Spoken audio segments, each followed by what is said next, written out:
Bonjour à tous. Je vous propose de participer à un atelier que j'ai appelé la danse du labyrinthe. Le labyrinthe, c'est un des plus anciens symboles de l'histoire de l'humanité. On en trouve partout. Tous les pays du monde, sous une forme, sous une autre, à toutes les époques. Mais il y a un point commun, c'est que chaque fois qu'on rencontre le labyrinthe, on évoque la dimension sacrée et complexe de l'esprit humain. Le labyrinthe que l'on connaît le plus chez nous, c'est bien sûr le labyrinthe de Crète, dans lequel Thésée a tué le Minotaure grâce au fil qu'Ariane lui a donné par amour. Finalement, nous nous trouvons nous aussi en permanence dans un labyrinthe ou devant un labyrinthe. Et là, le problème, c'est que nous n'avons aucun panneau indicateur. Par où entrer? Par où sortir?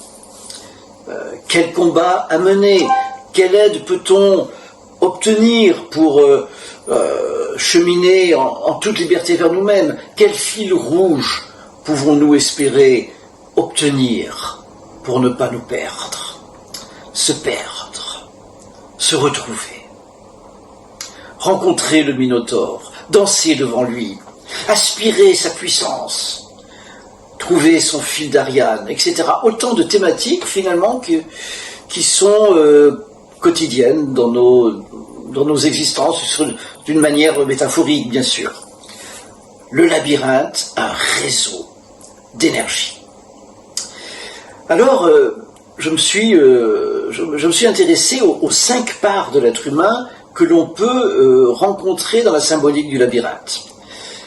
D'abord, l'archétype du féminin absolu avec Ariane, puis le modèle du héros et de l'énergie combative avec Thésée, nos parts d'ombre avec le Minotaure. Le Minotaure, le maître du territoire, le maître du labyrinthe.